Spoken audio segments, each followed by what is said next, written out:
ndị nwere ibe ji eme a na-ekwu na nkịtị onye ka ịgba ọzọkwa ndị onye litụrụ afọ n'ụwa na-azụ obodo okwu oke obodo ọbụdo obere ego a na-ekwu na nkịtị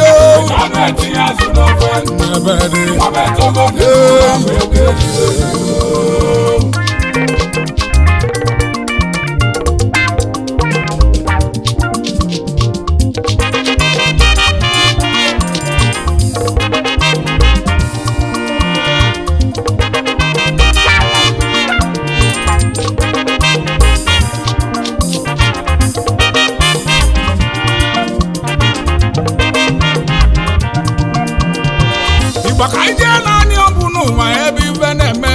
anyị jee zụta akwa aka mee Akuatuegwu naanị ọbụ saịbọọdụ ndị ọbụ eyi adụresi eji eji ọbụ n'ụwa agbata obi St. Patrick ya bụ agbata obi fada obichiri ụzọ nwanụ n'ọbụ eyi gbara nwa na-azụ obodo okwu ọ na-azụ okwu ego akpa aza ndị ọgwụ n'ọnya ka ịgba na-etinye ebele n'olule ibe mere obodo elika n'ọnya ka obodo jisie ya echichi Akuatuegwu n'ọgbụ ọgaranya ifu n'obodo eliga ego ibote obodo elisi awa ekweta imere atụ obodo n'anya n'ebe dị ezielika obodo si enwe aṅụlị fụfụ onye merụ obodo n'ụwa aka na-akọ n'akụkọ na bụ onye ka mụ na-ekwu ebe High Chief Valentine Uzoma Okolio ya bụ Akuatuegwu nwadị n'ọgbụ saịbọọdụ ndị ọgbụ adịresi eji eji ọgbụ agbata obi St. Patrick ozikwa agbata obi fada onye ọ ga-adịrị mma Akuatuegwu bụ CEO Silva Real Estate na Nnewi ya bụ CEO ọzọ gbakwa Adeco Silva Properties na South Africa ya bụkwa CEO St. Valentine Villa n'Ọka ya bụ ibe niile na-eme ebe ndị ọcha bi n'Ọka nye ọ ga-adịrị mma ya nnekwu ego ya nwa bụ treasurer Royal Ambassadors Worldwide ya nwa bụkwa treasurer Greater Akulu International Friends Club also na the Corporate Friends Club International ọ bụkwa member Ayaka Exclusive Friends Club International ya nwa bụkwa CEO Akuatuegwu onye langas kpọrọ gị yiri m egwu n'elu ụwa wee kweta na Akuatuegwu aka na-elinye m ego mana ka ndị ọlụ gị ọfọ onye amụma egwu na-esi ha na nna aga ọfọ ihe a bụ eluigbe agwa bụ n'elu ihe aka kacha isi agwa ịchụọ n'ihi achụta n'elu igbo n'aka na-ebute mma igbo na-azụ ibute mma onye na-achụghị ya nwada ebe ị na-achụ n'ihi enwudelili ọnọfọ na chi na-ekwuo n'elu ozigbo ọfọga mụ na-azụ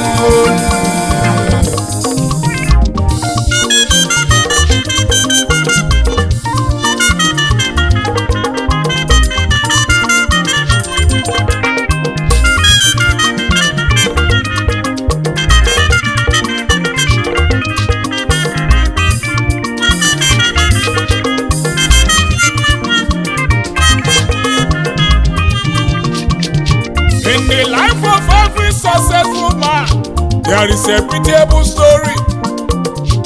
Mgbe Akuatuegwu na-eto, ụfọdụ uche na ọma mba uru. Adreesị n'ọbụ ụgbọ na-eto, ụfọdụ uche na ọya na n'iyi. maka na nna ya nwụrụ gboo 30 years ka ọ dị baba naba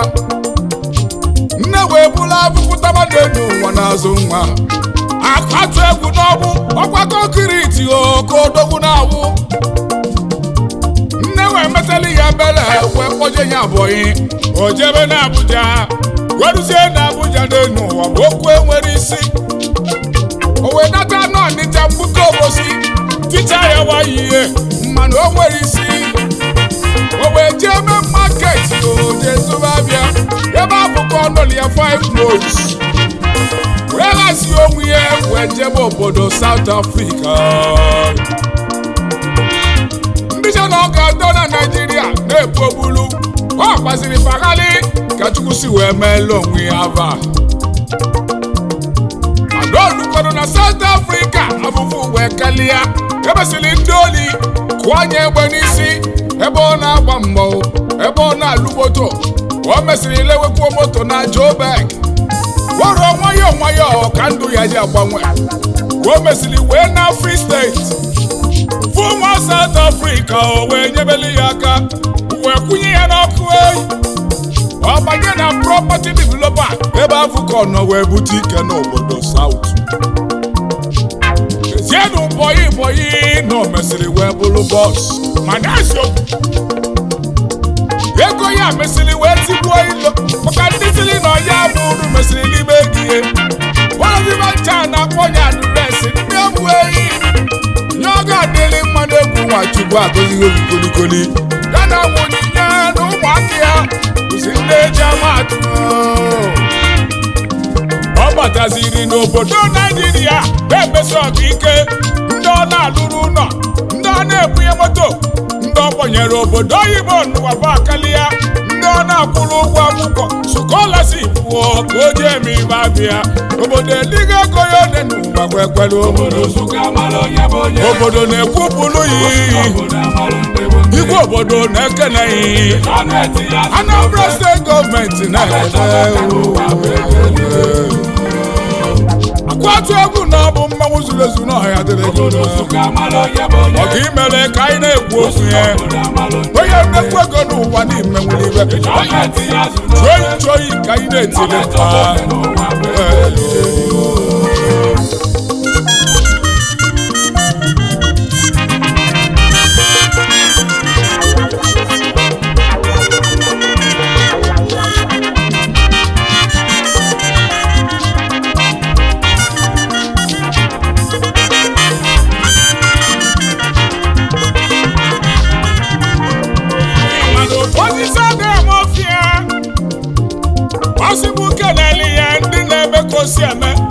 ndị na-emesi ibe ike nọ n'ụwa Igbo ji aba mba na-egbu Igbo ka anyị jee na Nsụka ga-ezute anyị Igbo ji afụ ụzọ anyị chi fodo Chukwu lote obele nwa Chukwu lotere webunye ike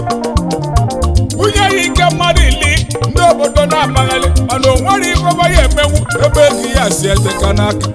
keduzi okwu egwu kweli m afọ odogwu Jepi na Nsụka ozikwa mmiri ọma na Nsụka mmiri kpuo na Nsụka anya ndị Nsụka ji afụ ụzọ odogwu ji kọntaktị ndị odogwu moto Dangote na-eji ana wọrọ maka Mesaya na Nsụka aka rụrụ ụzọ na Nsụka o ji scholarship eme ọgọ mkpụrụ obi ndị Nsụka karịsịa ekwu eke na-eyi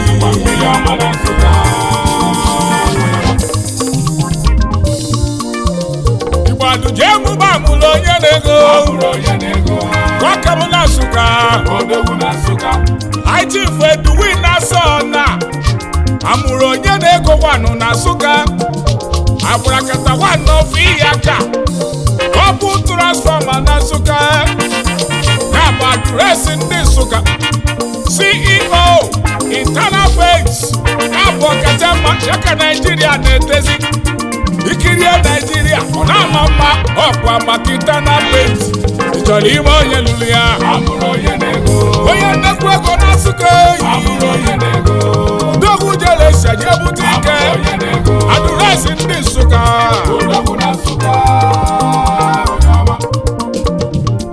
ngwa ka anyị jee na Nnedo ka anyị jee zụta gị iyi ọgaranya Chifu Kisili Ekechukwu odogwu onye egwu ụmụnne m otolo Nnewi ka isi eje agụ ihe a na-ede egwu ekeneyi gị bụ ngwongwo na Lesotho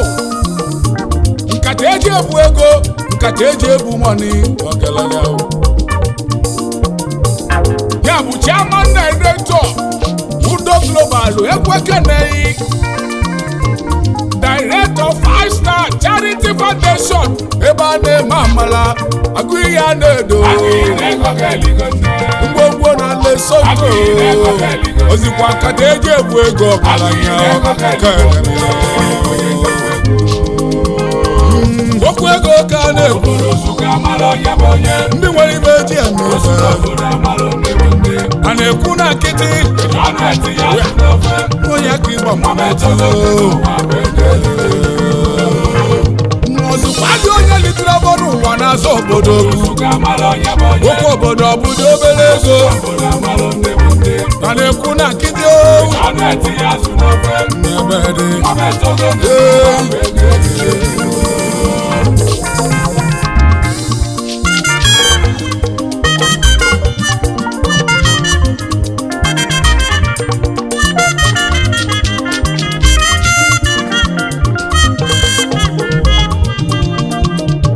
oke ịgbadaba Mozambique anjeke n'odogwu ego m ụzọ nwanne m Honorable Ambassador Collins Wachiene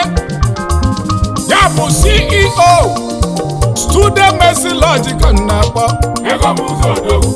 ya bụ Chairman ego m ụzọ Foundation Developer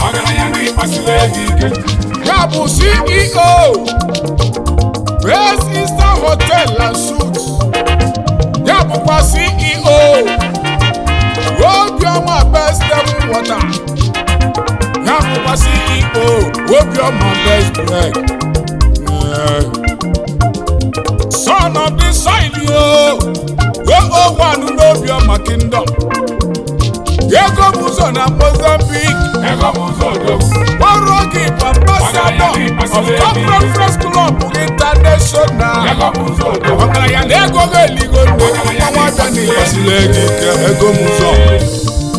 Igbo ka anyị chọba ife ka ego ọ bụghị Chief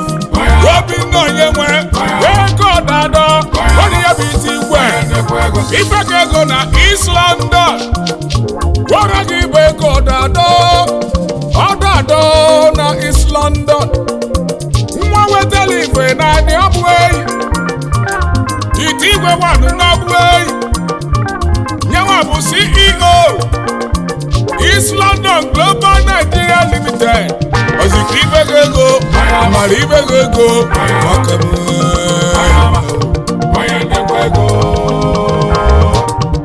Igbo achọta igwe mmọkụ ọzọ mmọkụ igwe mmọkụ Chukwu na onye dị na ndị nwe enyi onye wezibụ ụzọ na Nnewi South egwu ekeneghị igwe Free State igwe ji moto eme ọgụ Managing Director Royal Lodge Club na South Africa Managing Director Close Bottle Store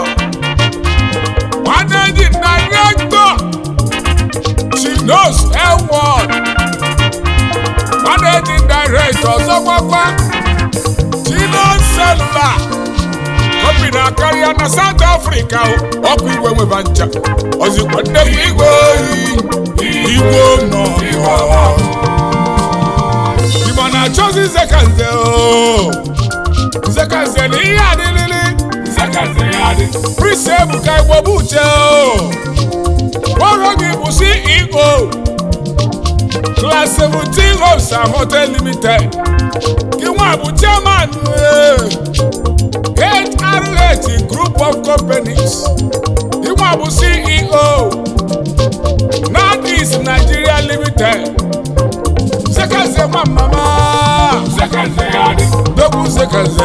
bilili nzeke nnekwu ego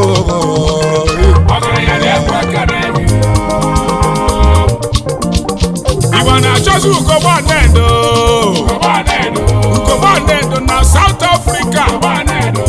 Chief Bernard Azuka Diekwu Nwadizeti Iwa bụ CEO The Gold Group of Companies Iwa bụ CEO Backstage Night Club na Free State South Africa onye nnekwu ego ezigbo nwa ifute na egwu ekeneyi Chikobi ekeneyi ndị agha adịrị mma Igba ife ike ka anyị na-achọzi yo ife ike na-adazi ndụ Arinze Martin Anakwe ya bụ CEO The Martins Pty Dogu na South Africa ife ike na-adazi ndụ ya bụ the strongest Keneli Muna Izu Lodogwu Chief Samaki Anakwe Anwakeze Wane na-adazi ndụ Ndoya adịrị mma ife ike ezo yi n'aka nemi o ife ike na-adazi ndụ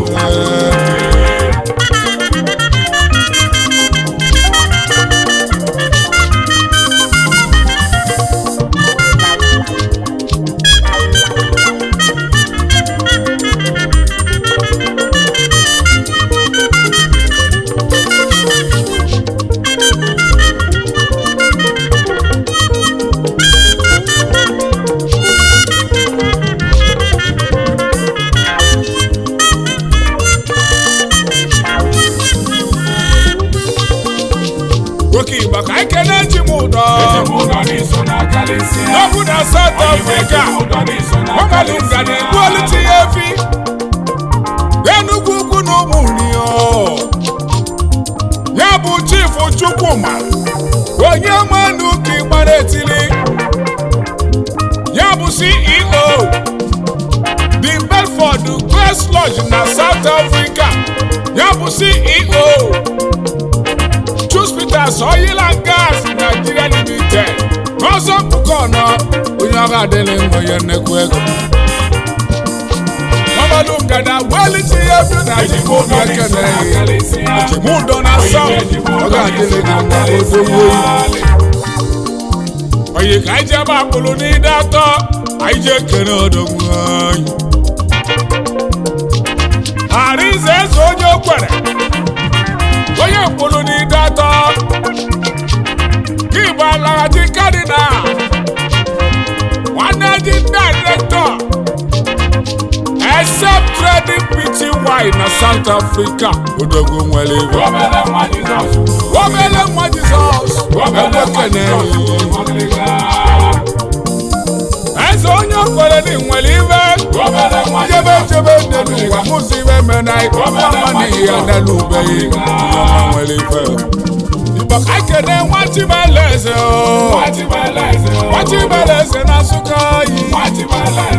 Chief Oliver Chibikayo ya bụ Ojichukwu buru ụzọ na Edem Kingdom Nwachibeleze banyị iso na the Corporate Press Club nke Mozambique branch Inwa bụ Director Holy Bros Investment Nigeria Limited Keep Holy Base Collection onye adịrị gị mma n'egwu nwa na-ekenele Nwachibeleze Igbo ka anyị zụta odogwu na Nnewi ọ tụrụ enyi Nnewi eyi na South Africa odogwu eyi onye ka Kisili Igbokwe Chairman Director Triple K Tires Chairman Director odogwu eyi Conagresas na South Africa ezigbo nwanne Edo Chikobi ekene ọ gbatụrụ enyi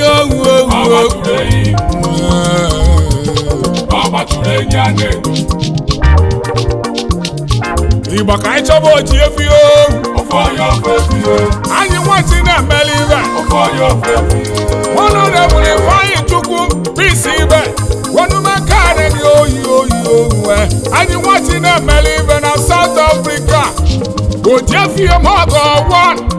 Numu no Hanambi to the local government in Imo State Gojo ya dili moyi Ofonyo Fefio Dogwe CEO Transmond Investment Oya Nekwego no ya dili hima President in Corporate Friends Club International Double Branch the latest legend the Corporate Friends Club Ojefie Mogo na Chikobi Ibaka ichawo obeleze nwa fada obeleze nwa fada Honorable Vitus Chukwudekwu Eso Anwuka Akpala kuna latugo Desidi mtena Nnewi South obeleze nwa fada Odogwe CEO People's Choice Entertainment Okukije Bulike Kurado Kumaleze National Speaker CFC International Akunara Tugo Sidi Futa Nnewi South Oro Igwabu Kaina Chozi Igwabu na South Africa Chifu Chukwudi Ogini Kamwa Yabi Igwabu na South President Greater Kuluna International Friends Club Akuge Lugu na Wodogwu Igwabu ni Sowebili Mbaka ijebele ti hadi na kaka Aijezu tofu mwane Enugu State Aichifu Choji Nogu wanu na Bloemfontein Proud Engineering yo CEO Uchendo Real Estate and Property na Bloemfontein Odogwu Ogalaya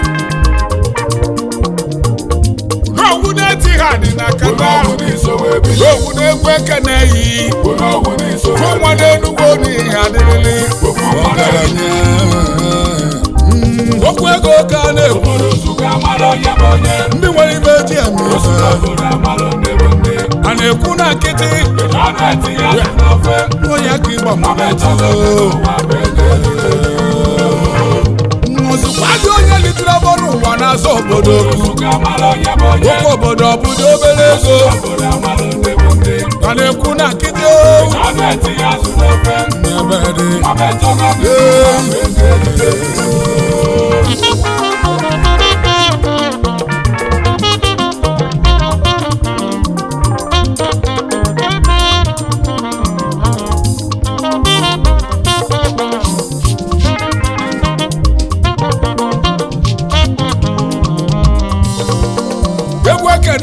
Odina nwa Maku n'ọbụ Chief Nnemeka Collins Eze Ayomodogwu Sa'i ọzọ Ezio Odina nwa Maku n'ọbụ Managing Director Eze General Trading Pty Limited Managing Director Yes, he freestyles na South Africa. Idi na nwa we meba kunobu. Angala ya nego eligo nai. Oki ba Charlie Motu nkwo na South. Onye ya dele mma. Honorable IG onye kene. Otu nkwo na South. Papa Ejima Ogwe Yachiwa Nagolo CEO C Notu Company Roman Debrad CEO Oxford Bottle Store Watu Kona South Watu Kona Ibaka Ichabanu Ke Jesus IT Ferry Kokoya Director of Multiple Properties Pty Limited Yabu CEO Multiple Nightclub na South Africa. Yanwa bụ president Obi Nwanne Society na South Africa. Onye kara Enugu steeti nọ ekwekenaghị nke Jizọs nwanne ịbụ Nkechukwu Igba ka anyị chọba oju na-eme ọgọ na-akwụ iyi ya bụ Ichie Ogbuefi Chief of Nnewi Igbo Director Serious Logistics and the Oracle Wildlife Trophy na Bloemfontein. Ichie Ogbuefi ezi ọyị iju nọwe mọgọ na-akwụ inye kologo n'ime mọgọ Igba ka anyị kere ọkwa aka m oyi Prof Chikobi Akuatuegwu nwata na Mozambique. Honorable Yelochukwu Patrick Obi Ajulu Akuatuegwu nwata na Mozambique. ATM ndị ichi onye ichiri kalịsịrị onye nwe egwu ekene ịma Anambra steeti ka isi wee bi ụwa gị bụ CEO Yasa Global Nigeria. Onye ahịa adịrị mma Akuatuegwu nwata na ichi ego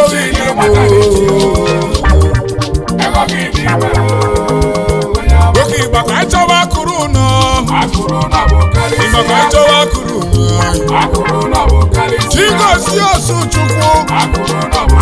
nọwanụ n'ama Igbo USA ka ibi ebi obodo Obama onye ọma na-akụkọ erugbu n'ọwadogwu Osuchukwu ụnụ abụgo ndị obodo ji biri ụnụ abụgo ndị na-eme obodo ọfụma ụnụ abụgo ndị na-azọ obodo okwu ọnwa ka o si dị ọba ka anyị na-ekwu n'egwu a mmanwụ abịa ndị nwere ibe eji eme a na-ekwu na nkịtị onye ka ịgba ozugbazi onye litụrụ ọbọ n'ụwa na-azọ obodo okwu obodo ọbụdo obere ego a na-ekwu na nkịtị